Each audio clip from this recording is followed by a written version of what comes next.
Hello, hello. This is our Monday history reading. We are going to be reading chapter 23, The New Country, the American Constitution.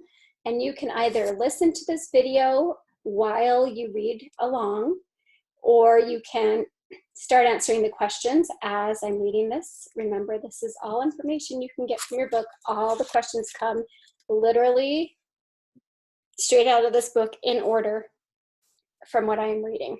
So we're going to try this and see if this is a little more helpful to you guys for understanding.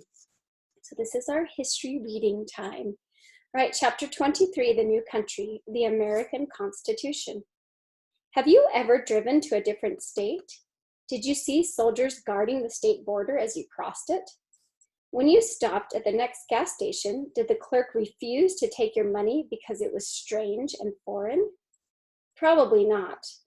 Today, an American can travel from state to state as easily as walking from the kitchen to the living room.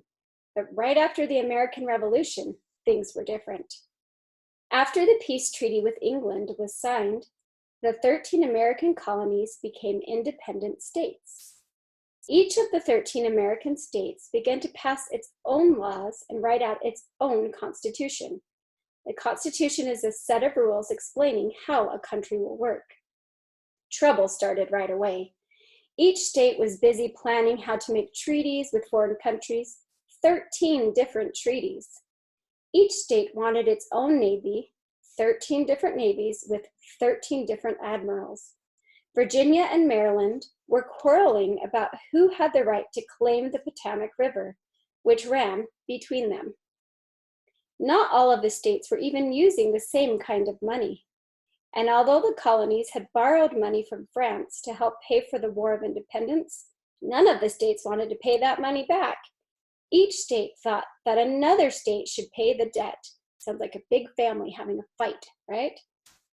American leaders like Alexander Hamilton from New York, James Madison from Virginia, Benjamin Franklin from Pennsylvania, and George Washington himself saw that the new states would soon be in trouble.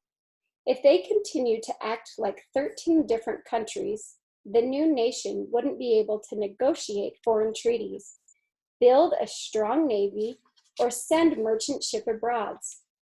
We are fast verging, George Washington warned, to anarchy and confusion. So he saw that it wasn't long if they kept running this way that all the states were going to be fighting against each other and their country was not going to be a very good place to be.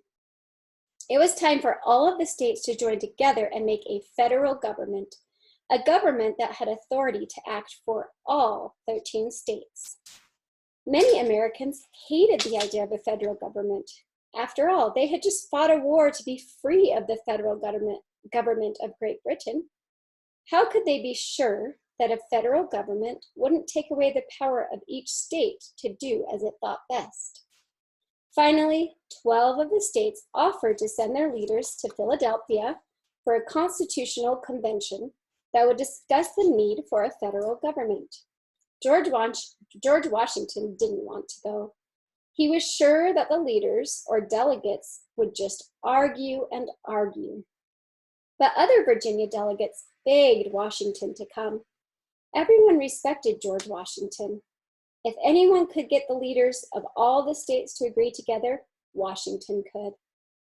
The delegates arrived in Philadelphia in 1787. They gathered together in Independence Hall, the red brick building at the center of the city. George Washington was elected chairman of the meeting. Benjamin Franklin, now 81, was too old to walk to the daily meetings. Instead, he hired 4 prisoners who were let out of jail to carry him to and from Independence Hall in a chair. That is really interesting. I did not know that. The delegates talked and argued for days and days. No one else was allowed to listen. The windows were even nailed shut so that no one could eavesdrop. The delegates wanted to make sure that the new Constitution would give the United States of America the power to act together, but also to act separately. Finally, they agreed on a plan that would divide the government of the United States into 2 houses. like the House of Commons and the House of Lords in the English Parliament. These houses would be responsible for writing out laws and voting on them. One house would be called the Senate. Each state, no matter what its size, could elect 2 representatives called senators to sit down in the Senate. That way, each state would have an equal voice. No state could have more power than any other. But each state would also get to elect 1 representative for each 30,000 people. These representatives would meet together in the House of Representatives. The House of Representatives showed that all of the people of the United States, no matter what state they lived in, were part of one country. Every person in every state would have the same amount of power to send a representative to the House. States with more people in them would have more representatives, but the same number of senators. All the laws of the country would have to be approved by both houses, by the states and also by the people. Together, these houses would be called Congress. Congress would be the legislative part of the new federal government, able to pass laws, declare war, and make treaties with foreign countries. But the English Parliament also had 2 houses, and Parliament had still passed taxes even though the English in America objected. What would keep Congress from doing the same thing? The delegates decided that a leader should have the power to veto or stop any law that Congress might pass. This leader would be called the president. He wouldn't have the power to make any laws, but he would be able to stop Congress if Congress got carried away. Now, the American federal government had 2 parts: Congress, the legislative branch, and the president, the executive branch. But who would make sure that Congress and the president would both follow the laws that they passed?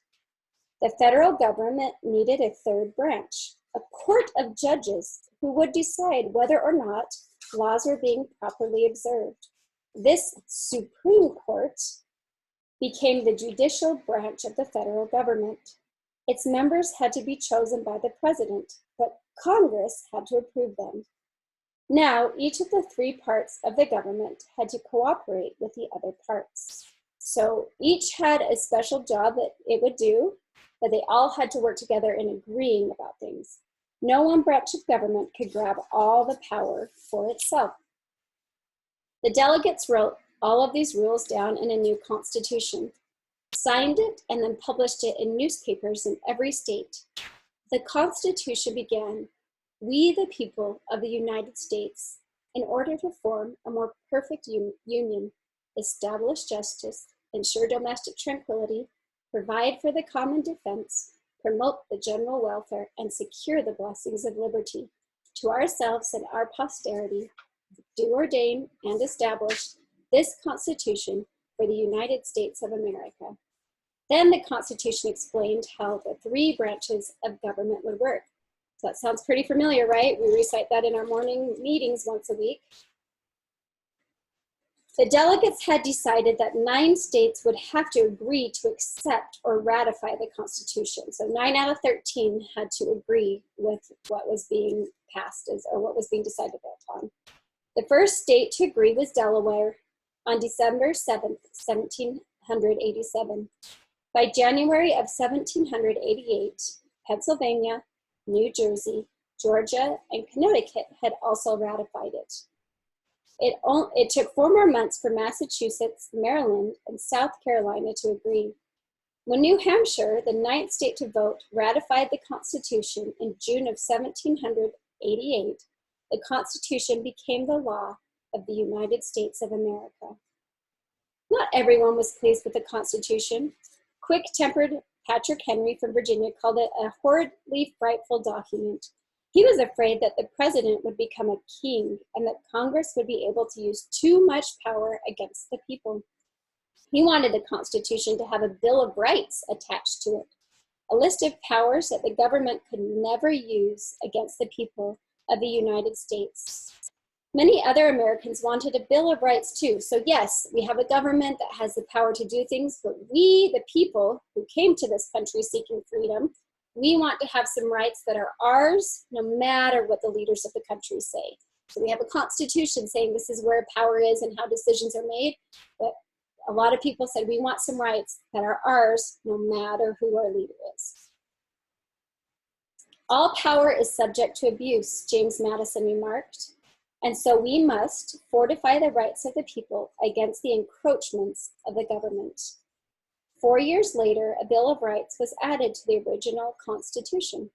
The Bill of Rights, 10 amendments or additions to the Constitution, said that Congress could never forbid American citizens to speak their opinions, to worship God as they pleased, to assemble together in public, or to keep weapons to defend themselves. Now, unfortunately, we live in a time where there are people trying to change this, but these are the Bill of Rights that were stated back in the 1700s. No one could ever be seized by the government and kept in jail without a public trial. The Bill of Rights said that the federal government could never behave like a king toward its people, even if there seemed to be good reason for doing so. The Constitution was finished. Finally, the United States was truly a nation. So we had our Constitution, but then we had things that were added later to make it a full Constitution with a running government. And just like we read in these chapters, that is how our government is ran today. So that is today, and I have emailed you guys the questions to answer with that. This week I've decided not to do pictures or map work, just to keep on top of the history questions. And if we want to catch up with pictures later, we can. But I hope it helps you guys to have me read that. Hope you are able to answer more questions and maybe understand things a little bit better. Till tomorrow.